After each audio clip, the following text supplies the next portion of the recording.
Herkese merhabalar.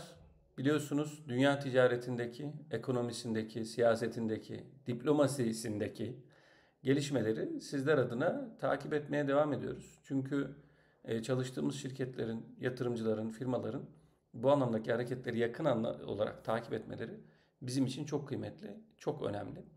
Bu sefer size karşılaştığım ve önemli olduğunu düşündüğüm bir konuyu paylaşacağım. O da özellikle Birleşik Krallık'la İngiltere ile Suudi Arabistan ve Körfez ülkeleri arasında son dönemde çok dikkat çekici bir hareketlilik var.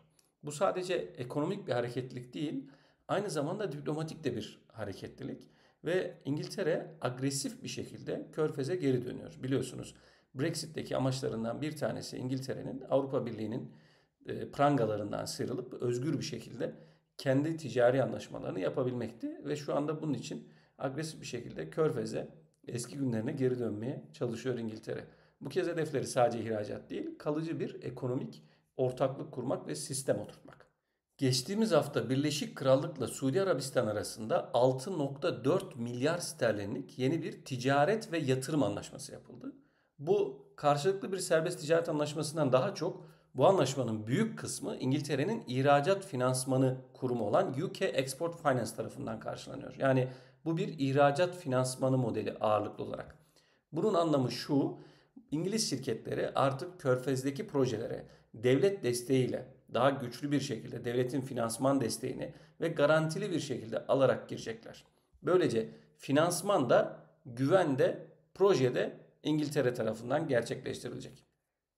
Burada ihracat finansmanını biraz açmak istiyorum. İhracat finansmanı nedir? İhracat finansmanı bir ülkenin kendi şirketlerine uluslararası projelerde rekabet avantajı kazandırmak için sağladığı kredi ve finansman garanti sistemidir. Böylece o ülkenin şirketleri diğer bir ülkede rahat bir şekilde yatırım yapabilirler. Aldıkları finans gücüyle beraber o ülkedeki hem kazançlarını artırabilirler hem de ihaleleri, süreçleri çok daha güçlü bir şekilde yönetebilirler. UK Export Finance de bu konuda en eski ve en güçlü kurumlardan, aktif kurumlardan bir tanesi. Hatırlayacaksınız, Mersin, Adana, Gaziantep arasında bir hızlı tren projesi vardı. Burada da Türkiye ile İngiltere arasında 680 milyon sterlinlik böyle bir anlaşma imzalanmıştı. Yani böylece İngiltere hem bu projeyi yönetecek hem bilgisini hem de ürünlerini burada satabileceği bir anlaşmaydı. Türkiye tarafındaysa bunun avantajı da bu yatırımın finanse edilmiş olmasıydı. Bu sistemi şu anda İngiltere Körfez'de de aynı şekilde yapıyor. Peki İngiltere ile Suudi Arabistan arasındaki bu anlaşmadan hangi sektörler faydalanacak? Bakın, bana ne İngiltere'den demeyin. Lütfen dinlerken şöyle biraz daha kulaklarımızı, vizyonumuzu, bakış açımızı genişleterek dinleyelim. Burada özellikle enerji, inşaat, sağlık, teknoloji, savunma ve finans gibi sektörleri kapsayan bir anlaşma bu. İngiltere güçlü olduğu alanlarda Körfez projelerine entegre olmak ve buraya dahil olmak istiyor. Yani bu bir klasik mal satmak değil, bilgiyi, sistemi, know-how ve finansı satmak anlamına geliyor. Türk şirketler açısından bakarsak, ki videonun sonuna doğru bundan da biraz bahsedeceğim. Türk şirketler açısından bakarsak da bu zincire üretim ve operasyonel gücü dahil olarak katarak dahil olma fırsatı sağlıyor Türk şirketlerine de. Peki İngiltere neden böyle bir şey yapıyor? Birleşik Krallık zaten çok açık. Brexit sonrası Global Britain stratejisini adım adım uyguluyor. Avrupa'nın dışına çıkarak, Avrupa Birliği'nin hegemonyasından da kurtulmuş olarak, özgür bir ülke olarak Asya ve Orta Doğu'da ekonomik nüfuzun alanını genişletmek istiyor. Bu vizyon çerçevesinde daha önceki videolarında bakabilirsiniz. Çin'de de böyle bir anlaşma için çalıştıklarını ve anlaşma işbirlikleri yaptıklarından bahsetmiştim. Yani İngiltere doğuya doğru stratejik eksenini genişletiyor ve büyütüyor. İşte bu yüzden bu anlaşmalara önem veriyor. Böylece bu yeni ağla İngiltere küresel ticarette yeniden denge kurma çabasında kendini daha güçlü pozisyonlamaya çalışıyor. Aslında bu sadece bir ticaret değil, jeoekonomik yeniden konumlandırma olarak bunu adlandırabiliriz. Suudi Arabistan'a İngiltere neden tercih etti? Elbette bunu birçok ülke için yapıyor. Yani İngiltere ekonomisini yakından takip ettiğimizde Vietnam'dan tutun Kamboçya'ya kadar her yerle yapıyor. Ama Suudi Arabistan'da şöyle bir şeyden bahsetmek istiyorum size. Suudi Arabistan'a bir süre önce gittiğimde her yerde böyle Vizyon 2030 yazan afişleri görüyordum.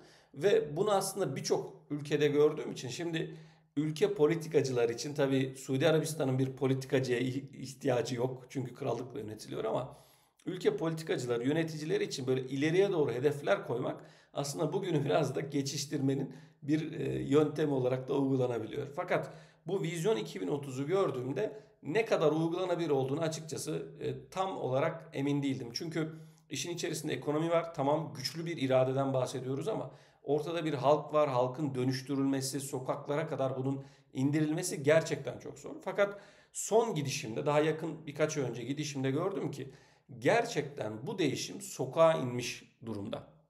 Yani çalışanlar, devlet görevlileri, iş adamları, bütün herkes, profesyonel çalışanlara baktığınızda baştan aşağı tarzda, konuşmada, her şeyde bir değişiklik görüyorsunuz. Bir örnek vereyim. El Ula uzun yıllardan beri kapalı bir alanda. Aslında çok tarihi eski bir alan. Şu an bunu turizme açmışlar ve oldukça uluslararası standartta bir turizm yapıyorlar. Orada dünyanın her yerinden turistleri görebiliyorsunuz. İşte Kral Abdullah ekonomik şehri şu an çok ciddi şekilde çalışılıyor inşaatına. Cidde cidden çok değişiyor. Ticari anlamda, kültürel anlamda çok canlanmış. Oradaki iş insanları, oradaki iş hayatı, sokağa da bu yansımış. Yani bu planın adım adım uygulandığını gösteriyor ve ben çalıştığımız firmalara da sürekli söylüyorum. Buradan da söylüyorum. Suudi Arabistan'la bir şekilde ticaret yapmanın yollarını artırmaya bakalım. Ama nasıl yapabiliriz? İşte Suudi Arabistan-Türkiye ilişkileri gibi konuları biliyoruz. İşte o yüzden de sona doğru biraz daha fikirlerimi açıklayacağım. Önce şu bilgilendirme kısmından bir bahsedelim. Birleşik Krallık bu anlaşmalarda sadece Suudi Arabistan'ı sınırlı tutmuyor. GCC, Gulf Cooperation Council dediğimiz ülkeler var. İşte bunlar hangileri? Katar, Kuveyt, Birleşik Arap Emirlikleri, Bahreyn ve Umman'dan oluşan bir council bu. Onlarla da bir serbest ticaret anlaşması neredeyse tamamlandı. Bunun da İngiltere ticaretine, ekonomisine 1,6 milyar sterlinlik bir katkı sağlanması bekleniyor. Yani bu sadece bir ülkeyle değil, bütün bir bölgeyle İngiltere anlaşmayı, çalışmayı giderek artırmak istiyor. Bu da İngiltere'nin ticaretten daha fazlasını hedeflediğini, aslında bir nüfuz alanı da oluşturduğunu, bir diplomatik bir alanı da, ekonomik nüfuz alanında artırdığını bize gösteriyor. Peki Arabistan, Suudi Arabistan ve Körfez neden bu anlaşmalara sıcak bakıyor? Körfez ülkeleri için hedef çok net aslında.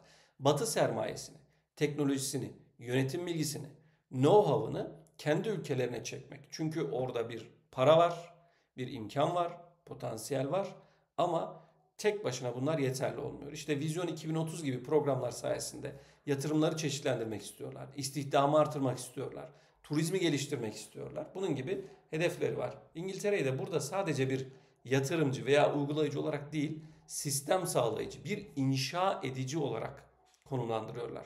Bu kelimelerin üstüne basmamın sebebi ortada sadece bir finansman sağlamak, ortada bir işte projeyi alıp yapmak değil, bir sistemi tasarlamak var ve bunun çok fazla parametresi var. Bunların herhangi bir tarafında olmak mümkün. Peki gelelim Türk şirketlerine veya İngiliz şirketlerine, İngiltere'de bizi Türkçe olarak dinleyen firmalara.